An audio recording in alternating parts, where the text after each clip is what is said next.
Hello everybody, Brad Johnson here, and welcome to the next episode of The Expansion Point. I'm very happy to have everybody here with me this morning, here on a beautiful Friday morning.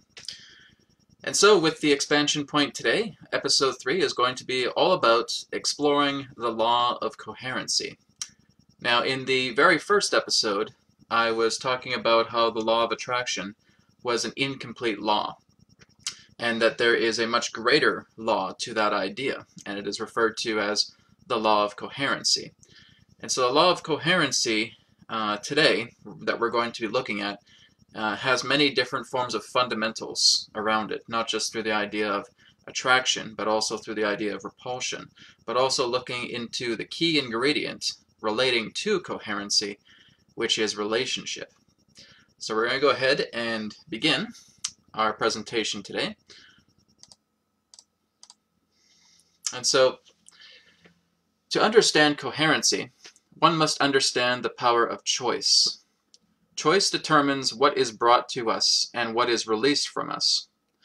Not just attraction, not just repulsion, but the way of witnessing the essence of decision through the magnetics we govern. And so, when we're looking at the law of coherency, the important thing that we look at is not about what we're attracting into our reality or what we're putting out there, etc. It's about the idea of knowing that the value of our choice is the greatest form of relationship that we have with ourselves. So when we are working together with the state of choice, that is what's going to allow us to create a life that we know is pure to us, that is precious to us, that is divine to us. It's all about focusing back into the state of choice, into the state of relationship. And again, it is relationship that allows us to move into a life that we feel can be of a great expansion, can be of a great prosperity, of a great love-filled arena that represents ourselves. So as we're often taught in the law of attraction, is that just being able to envision what it is that you want, and then at some time you'll get it, right? And this is quite a distortion, right? That's not how it works. When we're looking at the law of coherency, we're looking into the idea about what we're in relationship with. And in order to understand what relationship is, we have to understand our own value. We have to understand our own worth. We have to understand our own sense of self. And we have to go into the state of choice that represents what we know, we feel, we deserve. That's the essence as it relates to the law of coherency. So the law of attraction is only a very small part as it relates to coherency, as it relates to magnetics, and as it relates to relationship. To look only at attraction is to look at an incomplete law. Attraction does not always work due to the lack of understanding on what we hold on to. Working with coherency is to understand the magnetics of your being. Most importantly, life relationship. Observing our actions and seeing our connections to vital meanings in our life helps us to work with magnetic coherency. When we bring relationship, we become coherent with it. Where there is no relationship, there is incoherency, right? So now we're getting more of an idea about what coherency really means. It is relationship and lack thereof. So again, rather than focusing on what am I attracting in this life? Oh, what am I attracting? What am I bringing in here? Attracting, right? We go through that and we look at one particular morsel.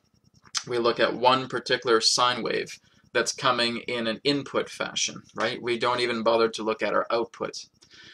We don't actually look into regards to what we're actually repelling, right? What is being repulsed by us as well too, right? This is again just the law of magnetics, right? You have attraction and you have repulsion.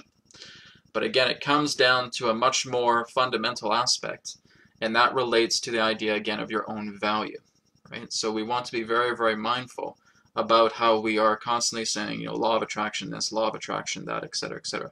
There is no such thing as a law of attraction, right? There really is law of coherency, because basically, if I was to give you an example of saying that, all humans do is that we're just flesh and meat suits, and that's it. We have nothing else to us, right? We're just physical bodies on a planet, and that's it. No. We are spirit, we are soul, we are essence, right? So it's like looking at a very small, minute portion of ourselves and feeling that, oh yeah, we're just these flesh bodies and we're nothing else. We're genetic meat suits and nothing else, right?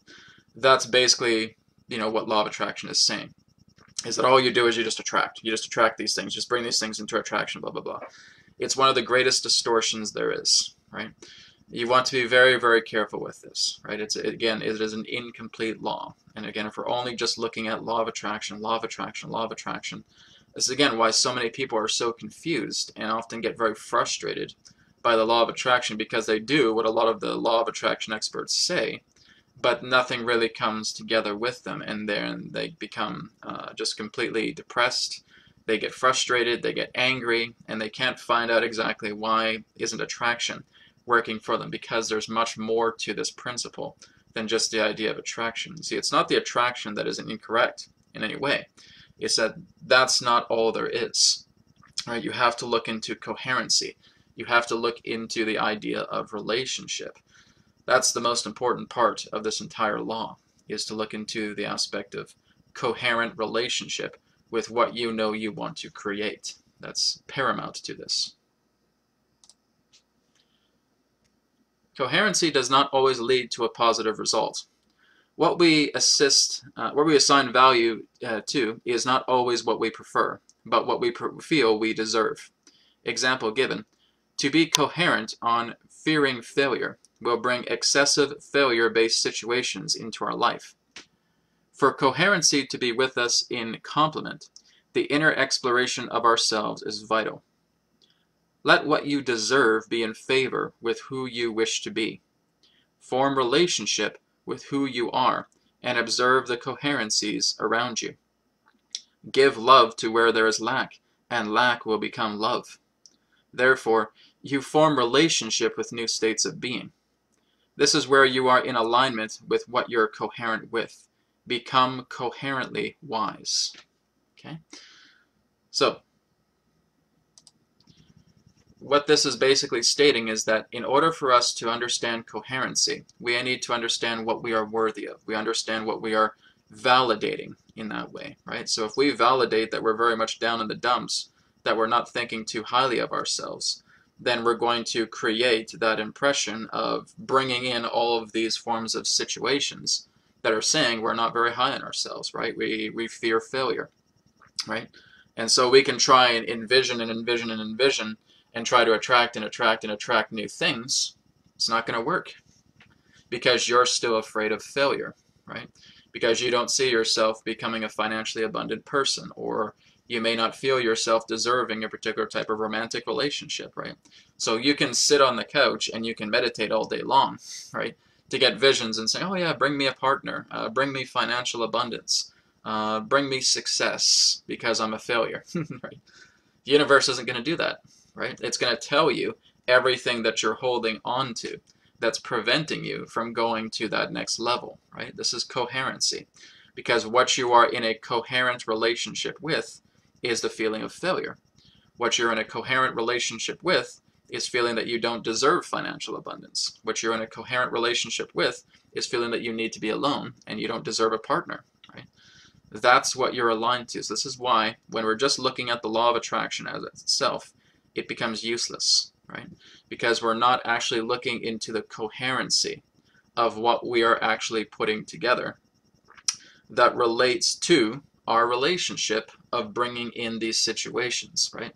So if we start working on ourselves and start feeling that we are indeed successful and not a failure, we start bringing love energy into ourselves. We start bringing in that state of complement, those simple acts of kindness into ourselves. We encourage ourselves that we are indeed successful. Maybe we go and talk to people. Maybe we do meditate on the idea of how we are becoming a success, but then we apply it into ourselves. We make it a part of ourselves, right? So it's not just about the idea of going on the couch and just sitting down and meditating on visions and saying, I want to be successful, I want to be successful, when you've done no particular inner work within yourself that will dismiss the idea of you feeling that you're a failure, right?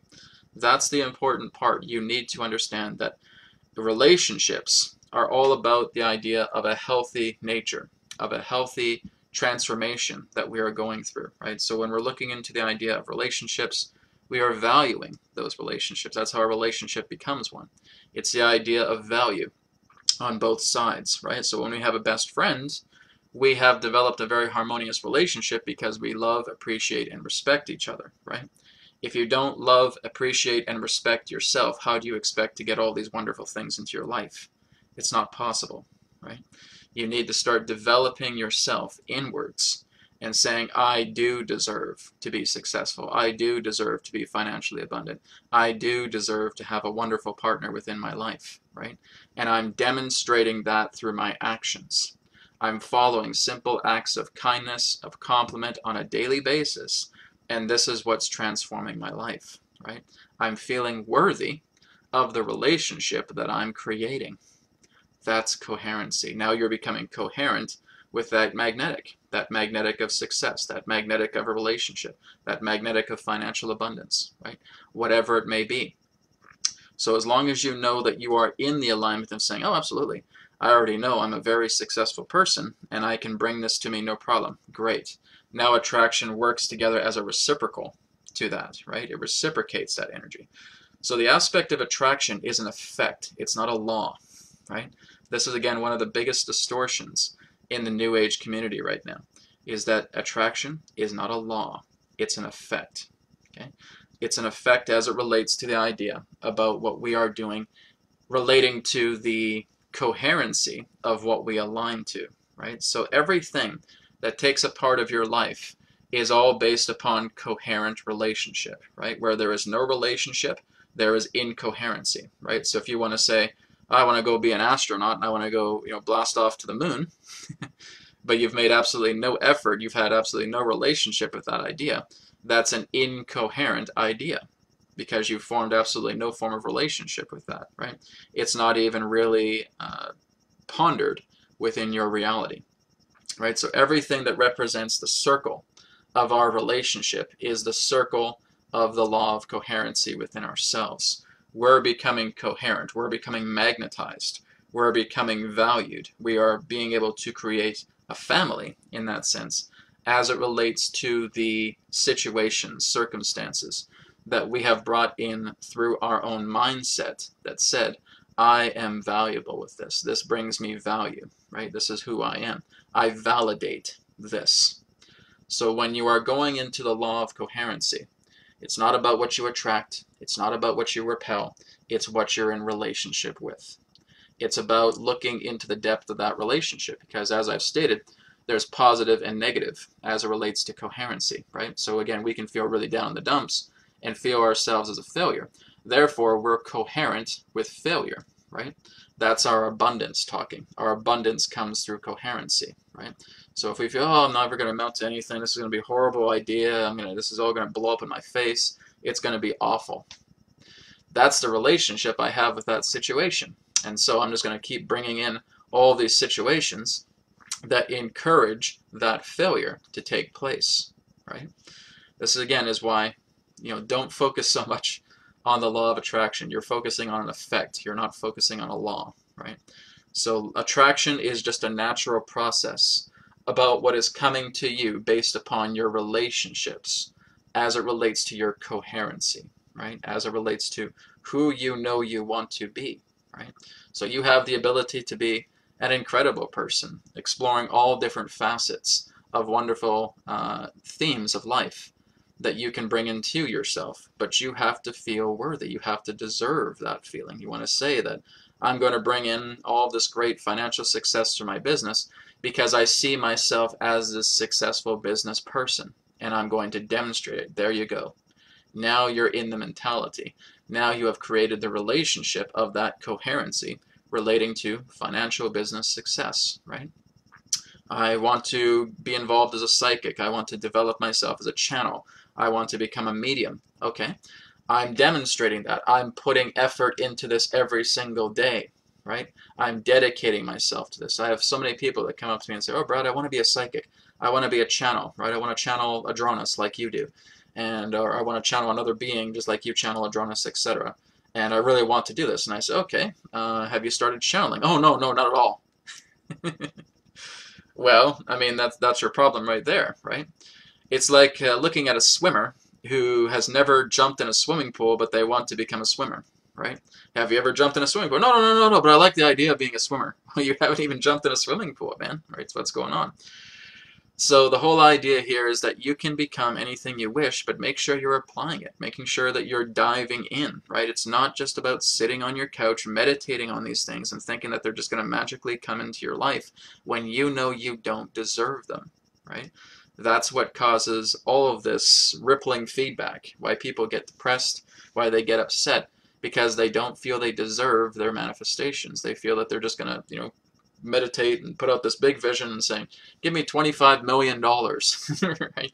And they hate money, right? They hate money and they can't stand it, and they live off penny by penny. You have not given any particular type of coherency to feel that you're actually valued with that particular type of fortune. Why do you think someone's going to give you $25 million or whatever it is, or win the lottery or anything of that nature, right? This all comes down to the state of deserving, right? So really, when you're working together with the law of coherency, it's important that you are validating what you know is true to yourself. If you know that something is there that you don't prefer, let it go, right? Let it go and start to nurture this new feeling of being valued, of feeling, oh my goodness, this is something that I've always wanted to do, and I'm going to apply it into my life. I'm going to give myself encouragement, I'm going to give myself daily compliments, and I'm going to take actions upon this, and I'm going to make this a big part of my life. That's what's going to bring that together into your life, because there's no contradiction to that idea, right? So again, if I feel that I want to be a successful businessman, but I hate business, that's a contradiction, right? There's no relationship coherently as it relates to that person of success, but there's a great relationship in regards to feeling like a failure, right? This is the idea. This is something that has not been shared through a lot of the law of attraction communities or the spiritual communities or the new age communities, etc. Because a law of attraction basically turns into a religion, right? And we say, oh, we've got all this stuff from people in the past who have talked about attraction. They haven't really talked about attraction, these people of old, these ancient masters in that sense. They've always referred to the idea that you are able to ask with what you receive as long as you are deserving of it, as long as you form a relationship. Everything is relationship. Everything's an organism. Did you know that event itself is an organism, right? It's not just some hullabaloo thing, right? It's the idea that this is an organism because in its extension of your own consciousness. Everything that is here right now is from you. There's nobody else here. You're the only one here. This is your universe. Everybody else represents a subconscious fragment of yourself that you are bringing into yourself because of coherency to telling you about how you feel about yourself through their perspective, right? So there is nobody else here. You're the only one. You are the whole being, and you are the only whole being you will ever meet in all of creation. You will never meet another whole being, simply because you can't, because everybody else, again, is just representing these subconscious fragments of yourself. Your mother, your father, your brother, your sister, your husband, your wife, your children, your best friends, your co-workers, strangers on the street, etc. All subconscious aspects of yourself, right? All telling you exactly how you feel about yourself. Well, Brad, what if I'm just walking down the street and nothing really happens? Then that's showing that you're very much in a space where you're very much content, right? You're in a content moment. There's nothing that needs to be addressed in that way. Keep walking, keep going, right? But then again, we start looking at all these different forms of situations happening in the world. And a lot of it in that sense is what we feel that we want to put some type of self-blame on there and say, oh, well, I'm seeing all this violence in the world. Maybe this is showing me violence within myself, right? That becomes, in that sense, a shallow description in regards to what's happening. When you're seeing violence, chaos happening around your world, how do you react to it, right? You want to look into the aspect of reaction. You want to look into the idea of feeling, right? Feelings tell everything about you. So when you look at something online and it really, really disturbs you, right? And you're just like, oh, I don't want to look at that, right? You want to look into the idea of what the feeling is telling you. I'm disgusted because of this. All right, so maybe that's giving you something to work on in that way. Not to say you need to get rid of that feeling. No, it's telling you that feeling is letting you know maybe there's a call to action here that needs to take place, right? So again, we create these shallow impressions because we feel that the universe is trying to say this to us. If I find a lost shoe on the street and saying, oh, maybe that means I have to get moving, right? Maybe that means I have to take action in that sense. If your feeling reveals that to you, perhaps, but not going for the obvious shallow thing that the ego is attempting to describe to you, right? You really want to tune into that. Maybe that shoe is just there because that shoe is just there, right? We have to look into the idea of the eliciting of what the feeling is telling you, right? That's the idea, again, of coherency, right? So you may get an email from a person who hasn't seen you in several years and wants to come up and meet with you. Well, great. Now my feeling is telling me it would be refreshing to see this person again because this is helping to open up a new door of opportunity in my life, right? Your feeling is telling you that, okay? Not your thoughts, right? So whenever you're looking at these synchronistic events that are happening in your life, don't feel that your thoughts, your ego, is going to try and decipher this, or that you're looking it up in some type of dream meaning program, or dream meaning software or online website that says, oh, this is the symbolic meaning for a shoe. It represents death and despair. Oh my God, I'm going to die because it's a red shoe.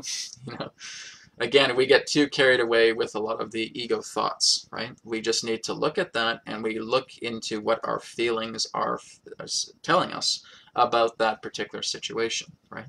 That's how we are able to decipher coherency. That's how we're able to decipher synchronicity. It is through the power of your own feelings. It is not your logic. It is not your thoughts. It is not your ego that is able to do that, right? It can't. It doesn't know how, right? All it looks for is more data, more data, more data, more data. What has happened in the past? Maybe I can relate to that with what's happening right now. It gets you lost. It gets you wandering a maze, right? So that's something, again, to be very, very aware of, is just to look into the state of the law of coherency, into relationship, and your feelings will guide you. Feelings are paramount, right? They're the most important thing that we have. Certainly thoughts can be of assistance as well, too.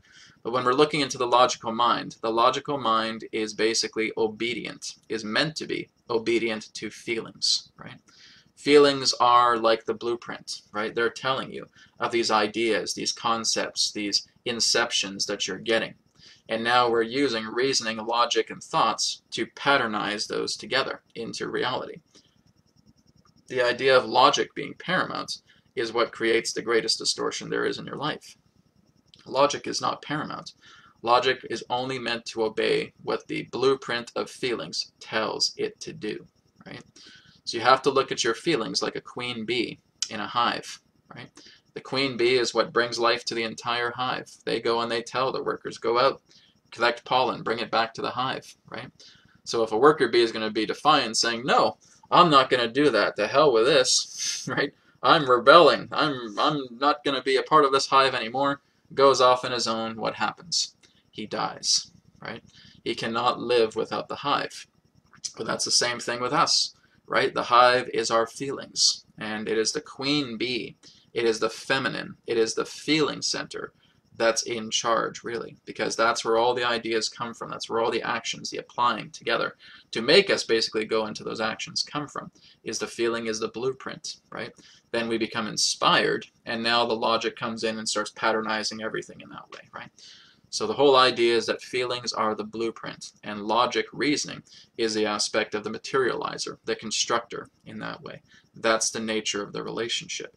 When you work that way through coherency, that's what's going to help you move into a greater understanding of yourself and being able to see these incredible, wonderful manifestations come to play together with who you are. Okay, so that was the law of coherency. So I hope all that makes sense to you guys. I will go ahead and take any questions here that we may have in the chat right now. The power of choice. Yeah, absolutely. You got it. That's what it's all about, right?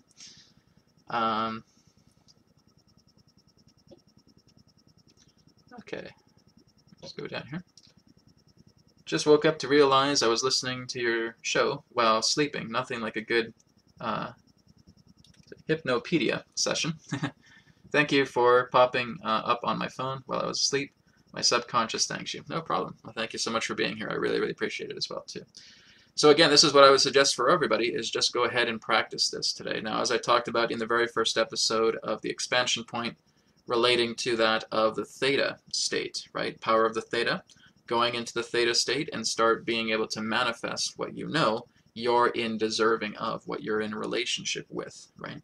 And if you're feeling that you're still some shaky ground here and you're not really in coherency with things that you want to be, this is where we want to create a daily active self-compliment, right? We want to work together on our love levels. So many people come to me and say, oh, Brad, you know what, I'm very, very passionate just helping other people. I don't really care too much about myself. Well, the whole idea is that if you care about other people, if you care about helping other people, there needs to be some type of caring for yourself, right? Because who else is going to care? Who else is going to provide for them? You, right? If you see yourself so little where other people are so high, then other people will be able to take advantage of you, first thing. Secondly, you won't be able to do that particular job because you don't see much value in yourself with what you can offer, right? This is what's always going to bring about the greatest transformation, right? Is when the self and the others are balanced, right? When you see yourself in great light just as you see others, right? You're not meant to be discarded. You're not meant to be thrown off into the wind, right? You're not meant to be chucked into the dumpster.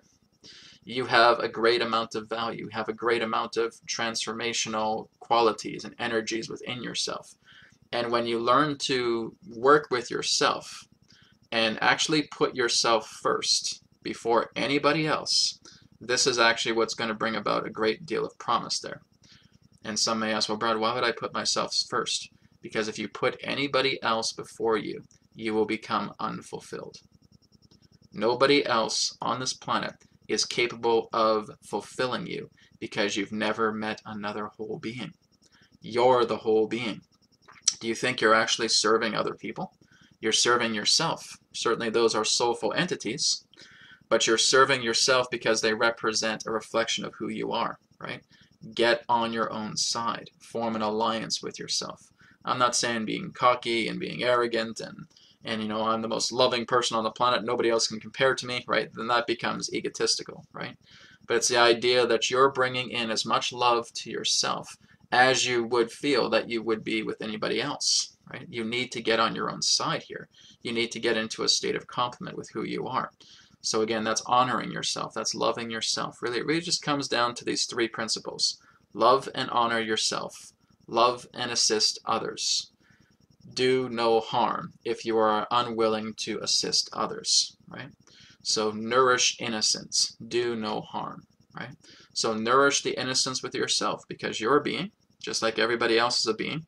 Every other self aspect or reflection of person is a being as well too. But again, you're just bringing in a certain quality of them to help you understand yourself. If you're not on your own side, you will never be able to understand the wholeness of you. Simple as that. You will continue to come back again and again and again and again until you actually love and honor yourself, right? That's why you're here. Because if we don't do that, then we're just being able to create all these cords, all these strings, attaching to everything else that's telling us we don't feel complete. We don't feel like we are in harmony with ourselves. We feel that we're going through these harsh situations over and over and over and over again, right? It's very, very important that you honor yourself, that you love yourself, that you appreciate yourself for who you are, and not getting so hung up on the aspect of a law of attraction, because there's no such thing. There's an effect of attraction, right? There's a law of coherency. It is relationship altogether. So when you go into that deep level of relationship, you start working on yourself, you start bringing in complement to who you are. Now everybody is pictured just as you're seeing yourself, right? You feel a great deal of love and appreciation and thankfulness to yourself. Now everybody else can be part of that aspect as well too, because of the relationships that you have harmoniously forged through the law of coherency. Thank you everybody for tuning in today. I really appreciate it. Join me next week, again next Friday, 11 a.m. Pacific, here on the Akashic Academy, as I will be talking about life force energy. So we're going to be looking more into your energy body. We're going to be looking more into practices about actually being able to revitalize yourself on a deeper level as well too. All right. Thank you so much everybody for joining me today. Thank you everybody on the chat, and I look forward to speaking to you again next week. Namaste, and may it be well with you. Goodbye.